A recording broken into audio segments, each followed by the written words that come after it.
Everybody asking how we doing, say we good. Don't need no one to tell me how to live just like they would. It ain't their business, but they in it, I don't know why. Revolved around my life after I found another. Assalamualaikum warahmatullahi wabarakatuh. Perkenalkan, nama saya Wadulfa Muhammad dengan NPM 022722111040. Saya dari kelas 4B, Prodi Akuntansi, Fakultas Ekonomi dan Bisnis, Universitas Khairul Ternate. Baik, di sini saya akan menyelesaikan tugas saya yang diberikan oleh Bapak Dr. Suwito SE MSI AK CSRS CSRA. Judul materi yang saya akan sampaikan yaitu etnometodologi dalam mata kuliah metode penelitian.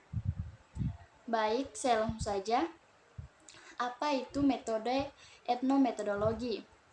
Etnometodologi adalah suatu pendekatan dalam sosiologi yang berfokus pada pemahaman tentang cara orang membuat makna dalam interaksi sehari-hari. Metode ini diperkenalkan oleh Harold Garfinkel pada tahun 1967. Etnometodologi menekankan pada analisis praktik sehari-hari, tindakan dan cara orang menggunakan aturan tak tertulis untuk menciptakan makna dalam interaksi sosial. Untuk melakukan penelitian menggunakan metode etnometodologi, penelitian biasanya terlibat dalam pengamatan langsung dan analisis interaksi sosial di dalam konteks tertentu. Berikut adalah langkah-langkah umum yang dapat diambil dalam penelitian metode etnometodologi. Yang pertama yaitu pemilihan konteks penelitian, yaitu tentukan konteks atau situasi sosial tertentu di mana interaksi akan diamati. Misalnya, penelitian dapat dilakukan di tempat kerja, keluarga, sekolah, atau tempat-tempat lain di mana interaksi sosial terjadi. Yang kedua, pengamatan langsung, yaitu observasi langsung terhadap interaksi sosial adalah kunci etnometodologi. Penelitian terlibat secara langsung dalam situasi yang diamati, tanpa mengubah atau mempengaruhi partisipan. Yang ketiga, analisis transkripsi, yaitu hasil pengamatan tersebut kemudian dianalisis secara rinci. Ini melibatkan transkripsi percakapan, gerakan tubuh, ekspresi wajah, dan semua aspek interaksi yang relevan. Yang keempat, masuk pada penentuan aturan tertulis dan tak tertulis, yaitu identifikasi aturan atau norma-norma yang diterapkan oleh partisipan dalam interaksi tersebut. Ini mencakup aturan-aturan yang tidak selalu disadari oleh partisipan, tetapi membentuk dasar dari tindakan mereka. Yang kelima, pemahaman makna, yaitu fokuskan pada pemahaman makna di balik tindakan dan kata-kata yang diamati. Bagaimana partisipan memberikan makna kepada situasi tertentu, dan bagaimana mereka menginterpretasikan tindakan orang lain. Masuk pada yang keenam, yaitu penulisan laporan penelitian. Penulisan laporan penelitian yaitu sajikan temuan penelitian dalam bentuk laporan yang menyajikan hasil pengamatan, analisis aturan, dan pemahaman makna yang ditemukan selama penelitian. Masuk pada yang ketujuh, penelitian etnometodologi seringkali melibatkan pendekatan kualitatif, dan penelitian ini dapat memberikan wawasan mendalam tentang bagaimana makna sosial dibangun dan diinterpretasikan dalam kehidupan sehari-hari. Masuk yang kedelapan, yaitu refleksi terus-menerus, yaitu etnometodologi menekankan refleksi terus-menerus terhadap data dan analisis. Peneliti perlu secara aktif mempertanyakan interpretasi mereka, memeriksa kembali data, dan menggali lebih dalam untuk memahami lapisan-lapisan makna yang mungkin tersembunyi. Masuk pada yang kesembilan, yaitu partisipasi aktif, yaitu terlibat secara aktif dalam kegiatan sehari-hari. Partisipan membantu peneliti mendapatkan pemahaman yang lebih baik tentang konteks sosial dan makna yang diberikan oleh partisipan kepada tindakan mereka. Masuk pada yang ke-10, generalisasi terbatas, yaitu etnometodologi cenderung menghasilkan temuan yang sangat spesifik terkait dengan konteks dan situasi tertentu. Oleh karena itu, generalisasi dari temuan seringkali terbatas pada konteks spesifik di mana penelitian dilakukan. Masuk pada yang ke-11, pertimbangkan etika penelitian. Pertimbangan etika penelitian, yaitu seperti halnya penelitian kualitatif lainnya. Etika penelitian perlu dijaga dengan cermat. Ini mencakup masalah privasi, keamanan, dan pengungkapan informasi kepada partisipasi. Yang ke-12, menggunakan teknik analisis kualitatif. Selain analisis transkripsi, penelitian dapat menggunakan teknik analisis kualitatif lainnya, seperti coding tematik, analisis naratif, atau analisis fenomenologi untuk memperoleh wawasan yang lebih mendalam. Yang ke-13, kontribusi terhadap teori sosial, yaitu meskipun etnometodologi bersifat deskriptif dan mendalam, penelitian juga dapat memberikan kontribusi teoritis terhadap pemahaman tentang struktur sosial, interaksi, dan makna dalam masyarakat. Perlu diingat bahwa metode etnometodologi menekankan pada pemahaman mikrointeraksi dan konteks sosial spesifik.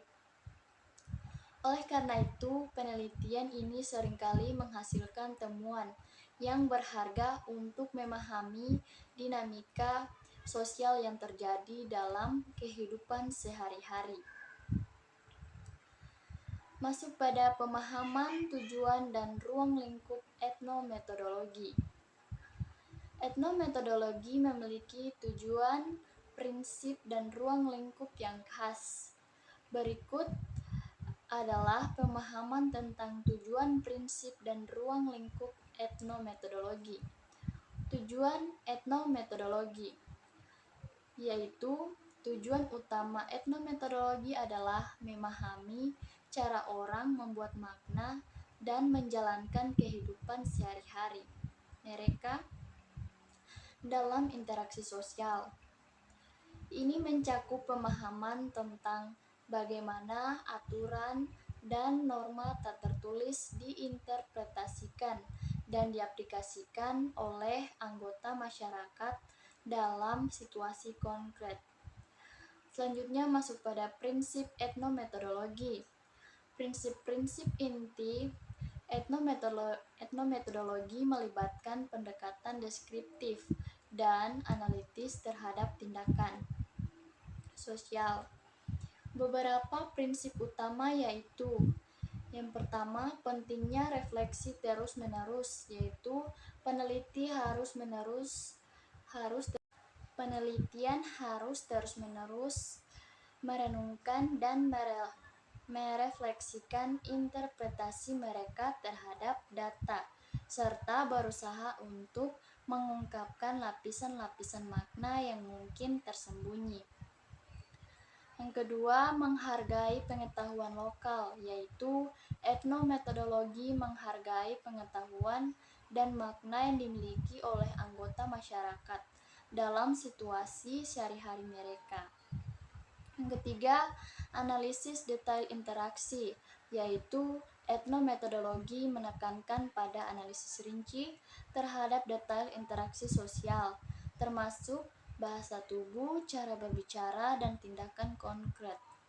Ruang lingkup etnometodologi, yaitu ruang lingkup etnometodologi melibatkan aplikasi metode ini dalam berbagai konteks sosial. Beberapa ruang lingkup etnometodologi meliputi yang pertama, konteks sosial yang beragam, yaitu etnometodologi diterapkan dalam berbagai konteks sosial seperti tempat kerja, keluarga, institusi pendidikan, dan lain-lain. Yang kedua, fokus pada mikrointeraksi, yaitu etnometodologi lebih berkonsentrasi pada analisis mikrointeraksi daripada struktur sosial makro dengan menggali makna di balik tindakan sehari-hari. Etnometodologi bertujuan untuk memberikan pemahaman mendalam tentang bagaimana individu dan kelompok menyusun realitas sosial mereka. Masuk pada teknik analisis data etnometodologi. Teknik analisis data etnometodologi melibatkan pengumpulan dan analisis data yang diperoleh dari observasi partisipatif, wawancara atau rekaman lainnya yang menggambarkan tindakan sehari-hari orang dalam kehidupan mereka.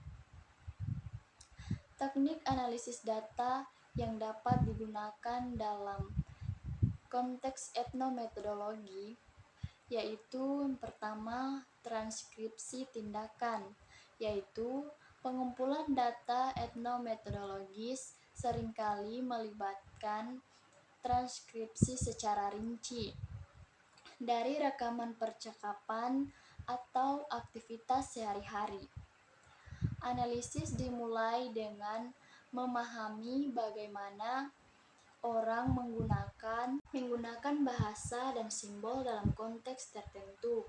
Yang kedua, analisis konversasional, yaitu fokus pada analisis percakapan dan interaksi sosial. Penelitian mencari pola dan aturan dalam cara orang berkomunikasi, termasuk bagaimana pertanyaan diajukan, jawaban diberikan, dan bagaimana pemahaman bersama dibangun. Yang ketiga, deteksi aturan tak tertulis, yaitu etnometodologi menyoroti aturan tak tertulis atau norma yang mungkin tidak disadari oleh orang yang terlibat dalam suatu tindakan. Penelitian mencoba untuk mengungkap aturan-aturan ini melalui analisis kontekstual. Yang keempat, analisis sequencing, yaitu mengidentifikasi pola dan urutan tindakan dalam suatu aktivitas. Hal ini mencakup pemahaman tentang bagaimana suatu tindakan atau peristiwa membuka jalan untuk tindakan atau peristiwa berikutnya.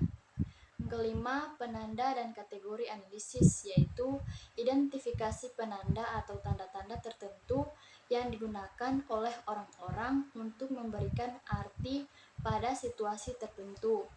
Ini melibatkan pengelompokan penanda dan mencari makna yang terkandung di dalamnya.